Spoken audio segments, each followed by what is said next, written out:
We're back on with Robert in another episode. Last episode, we talked about ketamine and his psychotherapy practice, and I encourage you listening to that prior to this. But this episode, we're going to talk a little bit more about drug use and culture. A quick disclaimer, as always, none of this is meant to be medically diagnostic or prescriptive in any way, and the opinions expressed are not necessarily mine or those of Resilience Occupational Therapy. So great to have you on. It occurred to me after we stopped the last episode that I wanted to discuss what drugs are accepted by our culture. The use of marijuana is becoming more and more socially acceptable in our culture now that it's been somewhat decriminalized. Alcohol, I've definitely been in places where it was sort of assumed that after in a professional setting or a class that you're going to go out for drinks with people at the bar afterwards, and that's part of the professional world. Opium used to be used. Women in the 50s, it was assumed that they had some sort of speed or significant stimulant to get through their day of doing all the women's work. It is considered standard practice. It's almost rude to arrive at someone's house and have them not offer you a stimulant in the form of coffee or tea or a sedative in the form of alcohol. So there's definitely drugs in our culture, but some are definitely more taboo than others. And I'm curious your thoughts on that. Yeah, and I think the word drug itself has a connotation to it, and so I think what you're bringing up is mind-altering substances, and there's so much about the intentionality, I think, for people. Like, what am I coming into this experience, and to be mindful about what's my intention here, why what's the enhancement here that might be allowed through this connection, and is that something that's that's going to move me in a direction that is going to actually provide the enhancement that I want. I do want to just say something about how we were talking about psychedelics and how the criminalization of psychedelics really occurred. A lot of it was in the Nixon era, and there was an intention there with the Nixon administration to criminalize those because there were certain populations that they wanted to discredit. And those two populations were the hippies and African Americans. And so there are actually some statements made by some administration officials with the Nixon administration, and talking about how there was full intentionality in the criminalization. So when things get criminalized, it's just a really interesting how it changes the mindset of a culture of how we relate to that substance. And I just say that substances have been used by cultures throughout time as ways to expand consciousness and make greater community connection with each other.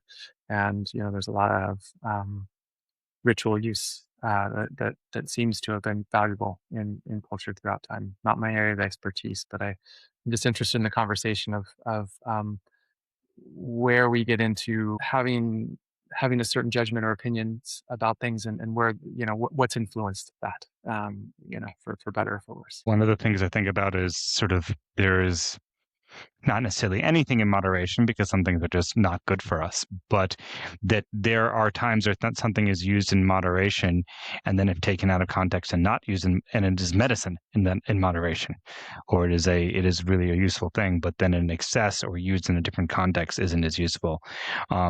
Tobacco was a sacred plant for many of the indigenous people on this continent, and then when turned into cigarettes and something that's intentionally made to be extra addictive and something you use all the time, is taking a sacred plant out of a sacred context, out of its medicinal context, and now you're getting cancer. Oversimplification, of course, but you can also look at corn is that was the grain of this of this continent that was used, and there's the corn mother, and it was a sacred plant, and now we have corn syrup that isn't all of our food, and it's probably more than we need, and it's probably in a form that isn't something that is good for us. I think similar things could be said for chocolate and coffee and many things. So some of it's a matter of balance. It's just interesting to me what's socially acceptable, and I think that you pinpointed the using the legal system to define what's acceptable that it's not just necessarily that the legal system is reflecting the cultural norms. The legal system may be intentionally setting the cultural norms in order to demonize certain behaviors or certain peoples. Yes. Yeah. Yeah. Agreed. Agreed. And yeah, I think what you're speaking to is what's the intention here, and what yeah, what's why and when something's taken out of its context and its sacred context, how does that change the experience of it, and even the experience of it for the body of somebody? Yeah. In case you had thoughts on the sort of over the counter, so to speak, daily mind altering drug use, if you had any thoughts on those um, cautions, uses, anything like that. I think anything at this point would just be an opinion, and and not with a lot of foundation. So I mean, I think everybody has, we're all finding our way. I think as much as we can tune in, right, to Mhm. what's my intention, what's my purpose here. I spent a lot of my years in 12-step rooms, because what I noticed was my relationship to certain substances was taking me out of a connection that I wanted with life, with other humans, and it was more used as a way to escape pain, and avoid pain, than it was as a way Mhm. to get me deeper into my experience. And the beauty about that was, in the healing from that, I was taken into communities that of great support, where people really show up for each other around addiction, and and yeah, and what does that look like when we get to heal in community, and how different that is, when we're, I spent a lot of years of my life with no substances at all. And I really have appreciated those years of my life, to just who am I totally unaltered, and how does life alter me in the ways that I need to be altered without the use of any substances. Anything else you want to talk about? One of the things that we didn't talk about was just I think that that's one of the areas that I really like to work in with people, is how do we decouple fear from pain, Mhm. and help people to get in this experience of pain is, how can I have this experience without all the overlays of the fear that comes in around it, and what is the experience of pain just in and of itself. I had a there was this, I was in my 20s. I went uh, to get some work done on my ear, and they pulled out this huge needle, and I was like, oh, they're gonna stick that into my ear. And so they're bringing it to my ear, and I just had this moment where this thought came into my head of like, what if you just experienced the pain without the fear? And for a moment, for whatever reason, I was able to just, without fear, just experience this poke in my ear, and it was such a different experience. And it was, I just like, what is pain without fear? It's dramatically different. It almost hits the pleasure centers of the brain.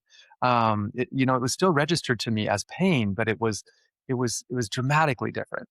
It's not that I haven't been able to go back there, but I really love with the people that I work with, to when they're having an emotional experience of pain, or how do we decouple the fear of, and I think that that's what ketamine can really help with, or any psychedelics, is Mhm. like, I get to now re-experience, I get to re-inhabit what this experience was, but from a different state of consciousness, a more encompassing state of consciousness that isn't just the kind of a locked in neural pathway of, this is a scary experience, but I might be able to get to experience it from, I am I'm here, and there's more of me here to hold it with, and especially when there's another human being in the room that's helping you to hold it, like, we can even zoom out a little bit more and bring more of ourselves to that experience, and I think that's what a lot of the rewiring starts to happen. So, yeah. So you described ketamine as being a little bit dissociative, that you can kind of step outside yourself and observe. Is it observing your own thoughts? I mean, if you're just sitting there with lights and such, it's not observing movement necessarily. So in the case of pain, if you someone who has chronic pain, I could see that being useful in the stepping outside of and being able to, clinically isn't quite the right word, but more objectively Yes. look at their pain experience. That's right. That's right. Yeah, I think it's a witness. It's that witness consciousness where I can observe it more, and not be so, I'm not enmeshed with it. I'm not. It's not defining me. I'm removed from it enough. And I think, I mean, so much of what, um, is experienced as trauma or the reliving of something is it's stuck in the fear center of the brain. It's not experienced with greater consciousness, and the brain in and of itself. Like there's so many ways to um, experience the same circumstance. So if we go in and we might meet, it's this meeting. I can meet it fresh with more of myself than was available the last time, and that is what the integration is. There's more of myself available, and now it doesn't have to stay stuck anymore in the fear centers. And yeah, I can see it differently and hold it differently. So often when people bring up the term trauma, Mhm. I use a definition that was sort of given to me of trauma is the inability to fully integrate an experience. Yeah, yeah, The analogy that was given to me that sort of stuck was two kids being hit with a baseball. One was and you're talking about supportive environment, this fits right in with what you were saying. One was not in a supportive environment. He had abusive older brother or a bunch of friends that weren't really friends that he was trying to act tough around. And he started to cry and they yelled, "Don't cry." And he held that shoulder there and went back to playing and suck it up. Another kid got hit with the baseball and screamed, "Ow, that hurts." People went and checked on him and he felt supported and it still hurt. Exactly the same injury took place, right? But who is more likely to have pain later that day, 2 months from now, 10, 30, 40 years from now in that yes, shoulder? The one yes, who's been traumatized by it, right? So the ball didn't cause the trauma. The support system around the ball, the inability to integrate that experience. And it sounds like what you're saying is that the ketamine allows you to sort of, especially if you have the sense of support while you're taking it, the ketamine can let you step outside, experience that without the anxiety and the shoulds and the being stuck in the traumatic event, right? So that you can then be like, oh, I can let go of that pain or that trauma. yeah, yeah, yeah. Well said.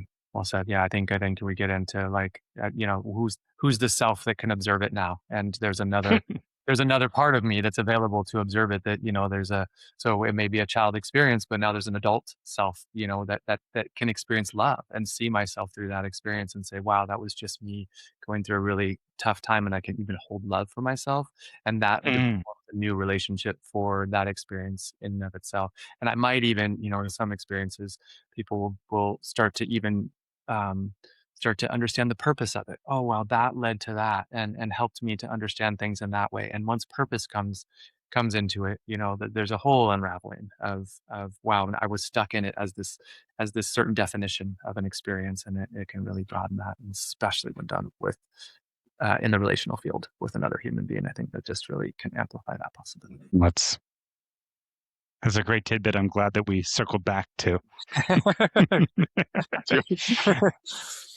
Okay, well, thank you again. Great to get to know you a little more about your work anyway. Yeah, And yeah, yeah, good to know you more. Appreciate your time. you've been listening to Resilience Radio. I'm Irvin Eisenberg, host of the show and owner of Resilience Occupational Therapy. If you haven't listened to the episode previous to this, I encourage you to go back and do so because that has a lot of conversation about ketamine and better context for what we were just discussing. The music was brought to you by Aaron Marcus with their tune Some Biological Process. And until next time, take care.